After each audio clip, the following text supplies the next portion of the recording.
My son wanted me to sell my bookshop for his startup. I said no. He blocked me. Years later, a homeless girl asked for a job. Her face seemed familiar. Who's your mom? How old are you? I asked. Her answer revealed my son's dark secret. I never thought seeing a stranger's face could shatter my world. But the moment she walked into my bookstore, asking for a job, I knew a hidden truth was about to explode, a truth my own son had buried for years. The cold outside had crept into the old building, making the silence feel heavy. I was alone, surrounded by the quiet hum of the ancient shelves, wrestling with numbers that just wouldn't add up. Evergreen Books felt vast and empty. For customers all day, maybe 5. It was a Tuesday in November, the kind of cold that makes your hands ache. Then the door opened. A girl, maybe 16, 17, stepped inside. She was thin, in a way that screamed she hadn't eaten enough, her backpack worn at the seams, jacket too big, jeans dirty at the knees. She stood there, hesitating, her eyes moving across the shelves, not browsing, but studying them. Something about her face snagged my attention. Familiar. I couldn't place it. I watched her from the corner of my eye. She pulled a book, read a page, carried it to the poetry section. She was killing time, just needed to be warm for a while. After 20 minutes, she walked toward the counter, holding the book against her chest. Excuse me, her voice was quiet. Are you hiring? I need work. I'm really good with books. I put my pen down. How old are you? 16, quick, rehearsed. I know I'm young, but I work hard. What's your name? Chloe. Chloe Miller. Miller. Nothing. Where do you live, Chloe? She looked down. There's a shelter 2 blocks over. My stomach tightened. This kid was homeless. You're not from around here? No. From Michigan. Ran away from an orphanage a year ago. An orphanage. 16 years old, and already so much life behind her. What about your parents? Her voice got smaller. My mom passed away when I was 12. My dad passed away before I was born. That's what my mom told me. She said it flat, like the words didn't hurt anymore. What was your mother's name? I asked. Sarah. Sarah Miller. The air went out of the room. Sarah. I saw her. Not this girl, but the girl from years ago. Dark hair, soft voice. She used to come into Evergreen Books to meet David, my son. She'd sit in the corner with him, reading poetry aloud. That was 16, 17 years ago. She came all summer, then stopped. I asked David once. He just shrugged, said they broke up. She went back to her hometown. He didn't seem bothered. I never saw Sarah again. Never knew what happened until now. This girl, Chloe Miller, 16 years old. The timeline fit. I looked at her again, really looked. The way she held herself, the set of her jaw. Something familiar. She reminded me of David when he was younger. My stomach dropped. Could she be? No, I was jumping to conclusions. Sarah had been David's girlfriend for one summer. Plenty of girls named Chloe, plenty of Millers. But 16 years old. Sarah's daughter. And that face. I needed to think. Can I ask you something? Chloe said. Of course. Do you really have a job, or were you just being nice? The hope in her voice, the fear underneath it. I made my decision. I have a job. You're hired if you want it. Her eyes went wide. Really? Can you start tomorrow at 9? But you don't know anything about me. I know you love books. That's enough for now. She was shaking. I don't have references. That's fine. I can work mornings, afternoons, whatever you need. We'll figure it out tomorrow. I came around the counter. There's a couch in the back office. It's not much, but it's warmer than a shelter. You can use it until you find something better. I can't pay you yet. You'll work? That's payment enough. Chloe just stood there, tears welling up. Thank you, her voice cracked. I won't let you down. I believe you. 9 tomorrow? 9. She turned to go, stopped at the door. Why are you doing this? Because you asked, I said, and I have a job that needs doing. She nodded, walked out into the cold. I stood in the empty store. Sarah Miller had a daughter, and that daughter just walked into my bookstore. The math was simple. David and Sarah dated 17 years ago. Chloe was 16. It could be coincidence, or it could be something else. The next morning, Chloe showed up at 8:45. Good morning, I said. Not too early, am I? Not at all. Come on in. She followed me inside. Have you had breakfast? She hesitated. I'm fine. That meant no. There's a coffee shop next door. Go get yourself something. Leo will put it on my tab. She came back 15 minutes later with a coffee and a muffin. Thank you, she said. I'll pay you back. Don't worry about it. I spent the morning training her. She learned fast, asked good questions. Do you get a lot of customers? She asked. Not like we used to. People buy books online now. That's sad. It is what it is. She ran her hand along a shelf. These are beautiful, though. You can't get this from a screen. I liked her already. By lunch, I let her handle the register. I watched. She was careful with customers, polite. During a slow stretch, I found her sitting in the poetry section, writing in a small notebook. What are you working on? Nothing. Just stories. It's not stupid. She shrugged. Books were kind of my friends when I was younger. When things got bad at home, I sat down on the step stool near her. What happened at home, Chloe? She picked at her notebook. My mom had problems. Her struggles with addiction mostly started after I was born. I don't really remember a time before it.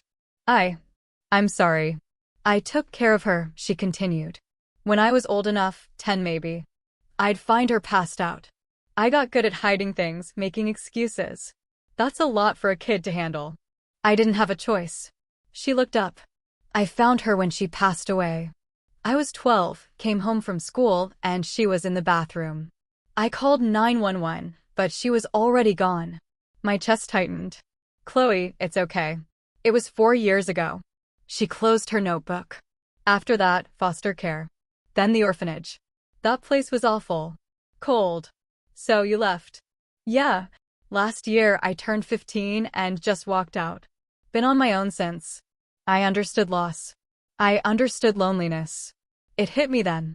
Sitting on that step stool, Chloe's story settling into my bones. I'd been alone too.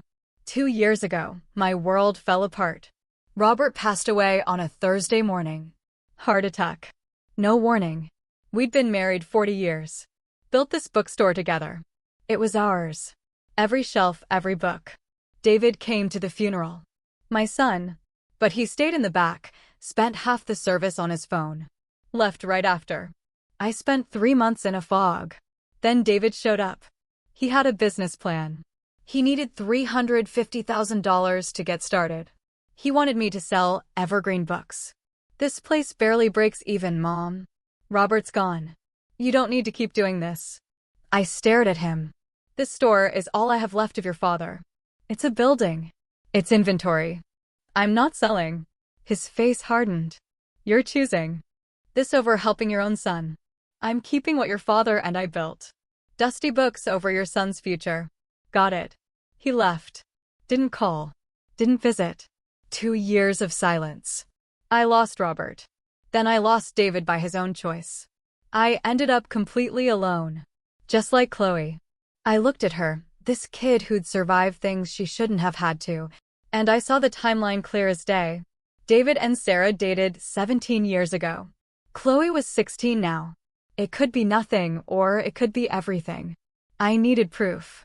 That night, after Chloe went to sleep on the couch, I sat at the computer upstairs, searched for DNA tests, ordered 2 kits. They arrived 3 days later. Chloe was restocking the young adult section. Hey, I said, I got something kind of random. What's that? I held up the boxes. Ancestry DNA kits. Read a book. Got curious about my family tree. Ordered 2 by accident. Want to try it? She looked at the box. Really? Could be fun. Sure, why not? We opened them at the counter. Read the instructions. Swab your cheek. Seal the tube. Mail it back. Chloe did hers first. That's it? She asked. That's it. We packaged them up, walked to the post office. How long does it take? 3 weeks, maybe 4. That's a long time. Good things take time. She smiled, the first real smile I'd seen. 3 weeks until I'd know for sure. 3 weeks until I'd have proof. And then I'd figure out what to do about David. The waiting started the next morning. Chloe showed up at 8:30 with 2 coffees. Thought I'd return the favor, she said. It became our routine. Morning coffee, her behind the register while I unpacked. Lunch shared in the back office. Her asking about books I'd loved. Me learning bits and pieces about who she was. Each day I watched her, looking for more signs.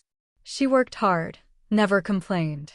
On Thursday, I found her reading in the poetry section. Find something good? I asked. She held up a Mary Oliver book. My mom used to read poetry. Before things got bad. I sat down. What was she like before? Chloe's face softened. She was good. Really good. Made up voices for characters. Loved books almost as much as I do. Almost. She paused. What changed? Chloe closed the book. I think she was sad. My whole life, probably. Her parents kicked her out when she got pregnant. She was 20. 20. The same age Sarah was when David dated her. The struggles with addiction started when you were young. Yeah. I remember being maybe 5 or 6, finding needles, not knowing what they were. By the time I was 10, I was taking care of her. That's too much for a kid. I didn't have a choice. She opened the book again. But there were good days. Days when she'd be clean. She'd take me to the library. Read poetry to me at night. Do you still have that book? She nodded, pulling a small, taped-up book from her backpack. It's the only thing I have from her. I opened it. Inside, in faded ink, for my Chloe, love finds a way, Mom. My throat tightened. This is beautiful. She wrote that a few months before she passed. Is that why you write? Kind of. I write the version of her I wish I'd had. The mom who stayed clean, who took care of me. It's not stupid. It's survival. That's exactly what it is. The second week, Chloe suggested reorganizing the young adult section. It's popular right now. Move it to the front, more people might come in. She was right. We sold more young adult books in 3 days than we had all month. You're good at this, I told her. I just know what I would have wanted when I was younger. A place that felt like it was for me. On Wednesday, an older couple came in. Chloe suggested titles for their book club. They bought 3, asked if we hosted. Not currently, I said. After they left, Chloe turned to me. Could we host a book club? You want to run it? I could try. Once a month. Really? Really. She threw herself into planning. By Friday, 6 people had signed up. I watched her with customers. She had a way with people. An older man came in. Chloe spent 20 minutes with him, pulling books, explaining why each one mattered. You remind me of my daughter, he said. Chloe smiled, but after he left, she got quiet. You okay? Yeah. It's just weird. People being nice. Most people look through you. What was the worst part? The fear, I guess. Never knowing if someone was going to hurt you. Take your stuff. I slept in doorways sometimes. How did you survive? I was careful. Stayed in public places. I got lucky mostly. The third week, Chloe asked me something unexpected. Why are you doing this? We were closing up. Doing what? Helping me? Letting me stay here? You don't know me. I'm getting to know you. But why? Most people would have said no. Sent me back. I stopped counting. Do you want the truth? Always. I was alone for a long time before you walked in here. This store felt empty. I felt empty. You reminded me what this place was supposed to be. A place where people who love books can find each other. She was quiet. I keep waiting for you to change your mind. Tell me to leave. I'm not going to do that. People always leave or I leave. That's how it works. Not this time. She didn't look convinced. That weekend, I checked the DNA website multiple times a day. The results posted on a Monday morning. 3 weeks and 2 days after we'd mailed the samples. I saw the notification on my phone. My hand shook. Granddaughter match. Chloe Miller. I stared at the screen. Read it again. She was David's daughter. I printed the results. Chloe, my voice sounded strange. She came around the corner. Yeah, can you come here for a second? She looked at my face. What's wrong? The DNA results are in. Oh. She brightened. What did we get? I pulled up the website, turned it toward her. Look at this. She leaned in. Read the screen. Her face changed, confused, then shocked. Grandmother match. She looked at me. I don't understand. How is this possible? I have a son. His name is David. He's 38. 17 years ago, he dated your mother, Sarah Miller. That summer, she used to come here to meet him. Then she left, went back to her hometown. Chloe's mouth opened, closed. You're saying he's my father, but my mom said he was dead. She lied. Probably to protect you. Chloe sat down hard. I have a father. Yes, he's alive. Tears in her eyes. Do you think he knows about me? I don't know, but I'm going to find out. I need to talk to him first. What if he doesn't want me? The fear in her voice, the hope underneath it. Then he's a fool, I said. And you still have me. She wiped her eyes. We're really family. She started crying then, real crying. I put my arms around her. My granddaughter.